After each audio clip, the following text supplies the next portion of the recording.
perdamaian dunia, perdamaian di masyarakat, perdamaian dalam keluarga. Semua harus berangkat dari diri kita yang memang damai. Tentram jiwa kita, damai jiwa kita. Maka tugas utama adalah bagaimana kita menjadikan diri kita menjadi orang yang tentram dan damai.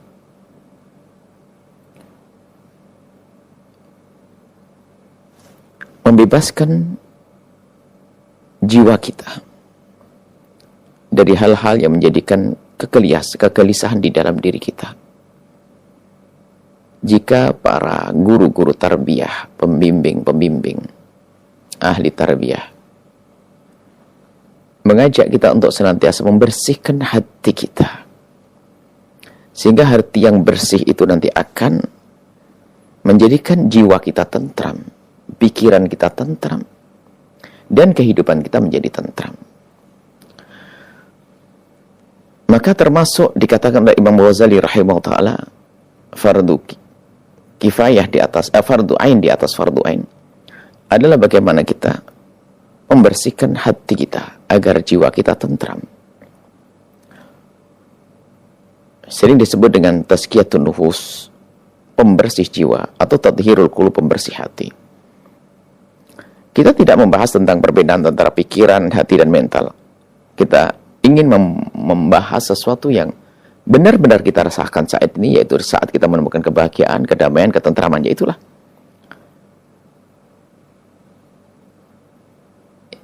Jika seseorang sudah sukses di dalam memerangi hawa nafsunya, jika seseorang telah sukses memerangi hawa nafsunya, yang amarah bisu itu, yang mengajaknya dendam, yang mengajaknya mendengki, yang mengajaknya membenci. Kalau orang sudah bisa membebaskan hawa dirinya daripada seruan-seruan kebusukan hawa nafsu, maka apa yang terjadi pada orang tersebut? Dia menjadi orang yang damai, hatinya bersih, jiwanya tentram dan damai. Dia tidak mudah sakit hati, bahkan menjadi orang yang lapang hati, mudah memaafkan, sehingga hidup dengan siapapun dia akan nyaman. Dia nyaman dalam dirinya sendiri, dia nyaman. Sehingga para kekasih Allah menyebutkan, jika aku telah menemukan ketentraman semacam ini, yakni hatinya bersih, nggak ada dendam, nggak ada benci kepada sesama. Mereka berkata, kalau seandainya kenikmatan surga itu seperti yang aku rasakan saat ini saya sudah sangat cukup. Karena dia membebaskan dirinya dari kerakusan. Itu juga penyakit di dalam hati kita. Sangat mempengaruhi perilaku kita, jiwa kita, pikiran kita. Ketamaan kerakusan menjadikan orang tidak bisa bersyukur atas karunia Allah. Lihat. Padahal kalau ditata hati, syukur itu nikmat. Orang diberi apapun oleh Allah, syukur. Sehingga di saat diberi oleh Allah sepeda engkol, dia bersyukur karena ini karunia Allah. Lihat, dia melihatnya dengan senang, mengendarainya dengan senang, dan penuh kebanggaan. Tapi di saat syukur ini dipangkas, selalu ada tamak. Kalau menginginkan sesuatu lebih bagus, itu boleh. Tapi menjadi masalah rakus. Tamak itu adalah tidak bisa mensyukuri karunia. Berharap sesuatu yang lebih, tapi melupakan karunia. Kita berharap sesuatu yang lebih sah, karena kita ingin membuat peningkatan. Tapi yang tidak menjadi tidak benar kalau kita tidak bisa mensyukuri apa yang Allah berikan kepada kita. Allah berikan kepada kita apa? Ayo. Kata syukuri, maka itu adalah nikmat. Yang menjadikan jiwa kita tentram. Kita pun tidak mudah terpesona dengan bisikan-bisikan syaitan atau bisikan dari kawan untuk beli itu, belanja ini, belanja itu, beli ini, beli itu, dan selain sebagainya, memiliki ini, memiliki itu. Kita tidak terpesona dengan yang demikian itu. Sehingga jiwa kita tentram. Akan tapi coba hidupnya orang yang dikuasai dengan kerakusan, lihat, padahal dia sudah mempunyai banyak karunia Allah berikan kepadanya, tapi dia tidak merasa puas, dia menginginkan yang lainnya. Betul yang disabdakan Nabi menggambarkan si rakus itu jiwanya nggak akan tentram selamanya. Sehingga kalau dia diberi oleh Allah satu lembah emas, kan kaya raya, dia merindukan lembah emas yang kedua. Jika dia diberi lembah emas yang kedua, Dia menginginkan lembah emas yang ketiga, dan begitu sudah sampai mulutnya kemasukan tanah, baru dia diam.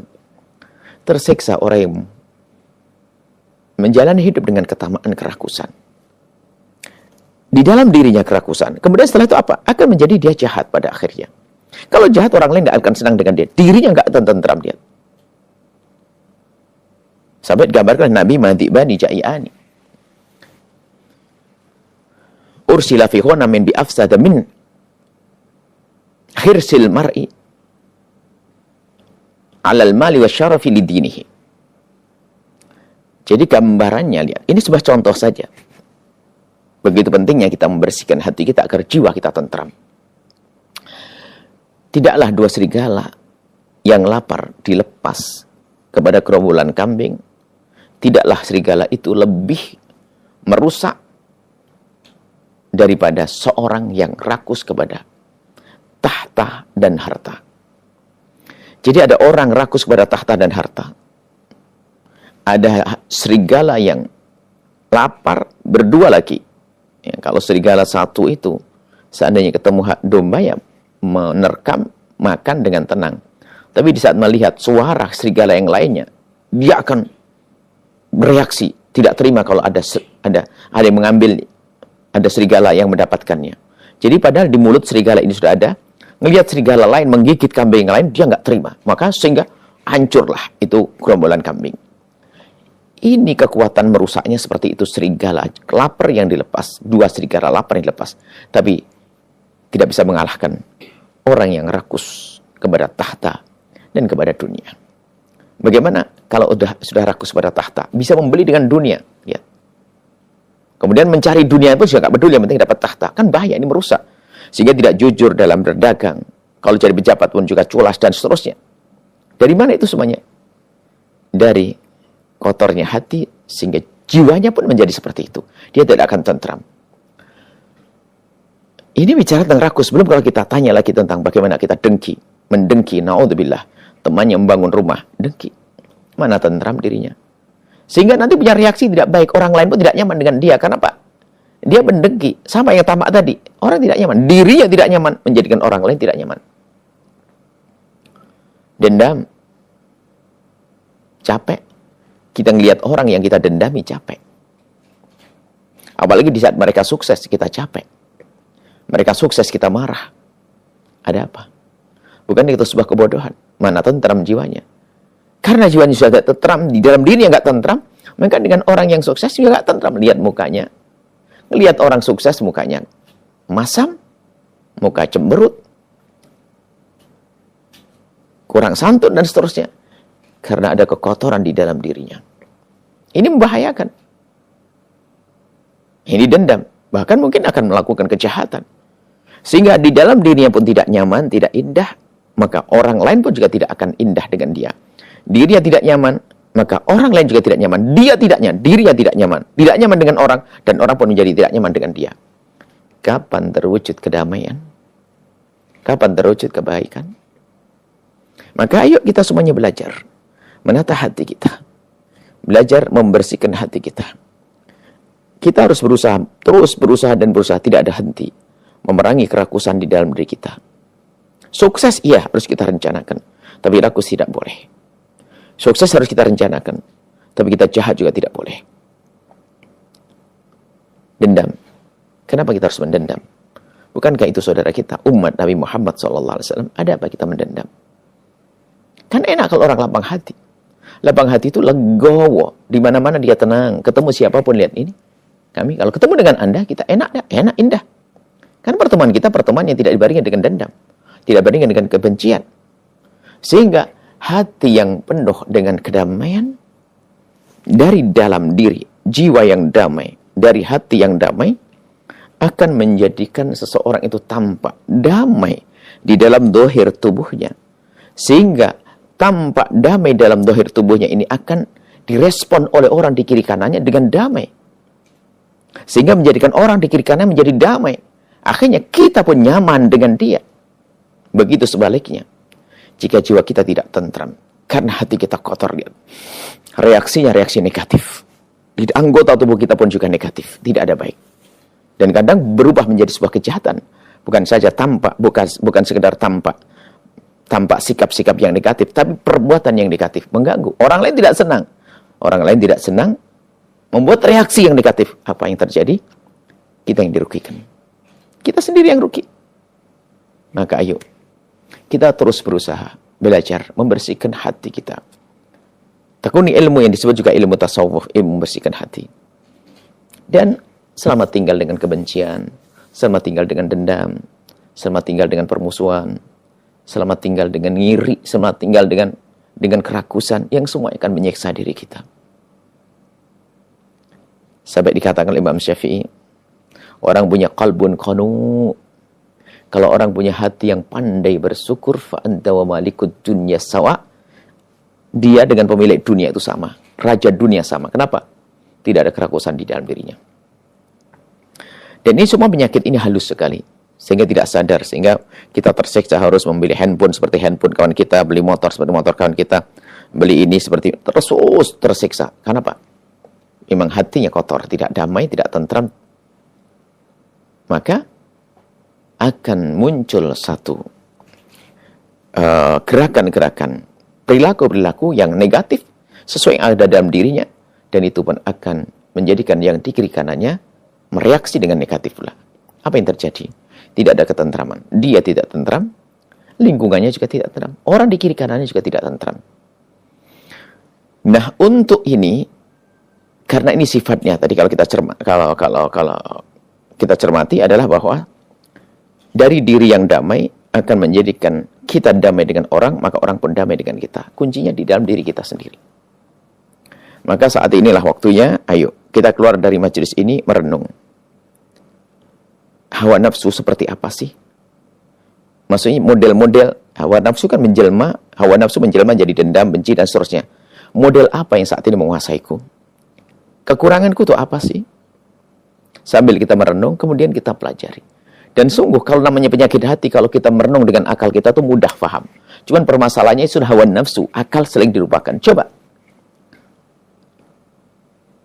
Kan cerdas kalau kita mencari bahagia. Orang itu kan pengennya senang dan bahagia. Kita bisa membeli mobil, baik, senang. Kita beli motor, senang. Akan tapi, kan lebih dasar lagi, nggak pakai modal, kan lebih cerdas lagi. Yang beli tetangga, kita ikut senang loh ya. Coba. Kalau akal cerdas, yang membeli tetangga ikut senang. Kok enak banget senangku. Tetangga yang beli tapi aku bisa ikut senang. Tetangga yang membeli tapi ikut senang. Yang sukses anak tetangga, kita ikut senang. Karena tidak ada benci di hati kita. Akhirnya apa? Hiburannya banyak. Bagaimana tidak merasakan seperti di surga, biarpun belum masuk surga. Hiburannya banyak, kesana sini ada hiburan, kesenangan. Maka mari kita semuanya serius mencermati diri kita sendiri. Tolong, bukan orang lain, diri kita. Ada sisa-sisa ketamaan, ayo kita pangkas. Sisa dendam, kepada siapa Anda boleh mendendam? Jangan terus dituruti. Dan kadang dendamnya itu busuk sekali. Dendam bukan dendam kepada siapa, dendam kepada orang tuanya, dendam kepada gurunya, dendam kepada orang yang Masya Allah tersiksa dia. Tidak ada keindahan dalam hidupnya. Terus dendam, benci, dengki, riya, dan seterusnya. Sama, contoh lagi riya. Coba kalau kita cermati, semua penyakit hati nyiksa diri. Riya itu adalah berbuat baik hanya pengen dilihat orang. Capek dia. Di saat nggak ada yang melihat tuh, motivasinya hanya dilihat orang. Sehingga tidak dilihat tuh berat ya. Akan tapi yang kenal Allah, berbuat bukan karena manusia, bukan karena sanjungan manusia. Begitu mudahnya dia berbuat baik karena dia yakin Allah melihatnya dan akan memberikan karunia pahala kepadanya. Dan di saat seperti itu dia berbuat baik dengan penuh kesenangan, ketentraman, dan penuh kedamaian. Maka mari kita semuanya berusaha dan harus kita mulai saat ini, detik ini juga, mengorek-ngorek diri kita sendiri, ngoreksi diri kita sendiri. Apa sih penyakit-penyakit, kekotoran-kotoran hati yang bakal mengotori jiwa kita sehingga menjadi tidak tentram, lalu menjadi sebab kita tidak tentram dengan orang lain, lalu menjadi sebab orang lain tidak tentram dengan kita, yang menjadikan sebab dunia itu menjadi tidak enak, panas. Maka koreksi diri kita. Selagi kita sudah pandai menemukan kekurangan diri kita, maka itu langkah awal kita menemukan kebahagiaan. Yang menjadi masalah adalah dia tidak menyadari kekurangannya. Kekurangan di dirinya tidak disadari. Itu repot. Tidak menyadari penyakitnya. Maka merenung dan merenung. Merenung tentang diri. Dan kita perlu punya waktu. Punya waktu di tempat yang sepi, sunyi. Mungkin di kamar rumah kita atau di mana saja. Sambil kita melihat kekurangan kita. Kenapa kok aku harus marah dengan dia? Kenapa harus dendam dengan dia? Kemarin terus sambil merenung. Renungannya tidak ada hentinya. Karena dari renungan-renungan yang dalam itu akan direkam oleh hati kita. Renungan dari pikiran kita, memori kita. Kita mengingat kejahatan orang dan sebagainya. Lalu kita renung, kita tata hati kita. Kita tata pikiran kita, kita tata hati kita. Sehingga ini semakin terus kayak diasah hati itu. Akhirnya semakin lembut, sehingga menjadi orang yang mudah memaafkan, damai, tentram, tidak mengiri, tidak ngedengki. Yang ada adalah setelah itu adalah ketentraman jiwa. Menuju ketentraman dalam kebersamaan. Ketentraman di dunia, menuju ketentraman di akhirat. Kami baca sekali lagi, Mutiara Hikmah ke-157. Jika jiwamu tidak tentram dan damai, maka jangan berharap engkau bisa tentram dan damai dengan orang lain. Kalau dirimu sendiri tidak tentram, biarpun kita kumpul dengan baginda Nabi pun menjadi Abu Jahal yang selalu gelisah. Biarpun teman kita adalah seorang Nabi, karena urusannya di kita. Maka jangan berharap engkau bisa tentram dan damai dengan orang lain. Dan jangan berharap juga orang lain bisa merasa tentram dan damai dengan membersamaimu. Kenapa? Dari hati yang kotor, jiwa yang tidak tentram, tidak damai, mempengaruhi perilaku kita, menjadi orang lain pun tidak nyaman dengan kita. Setelah Anda menyaksikan video ini, jangan lupa berselawat kepada baginda Nabi Muhammad sallallahu alaihi wa alihi wa sahbihi wasallam.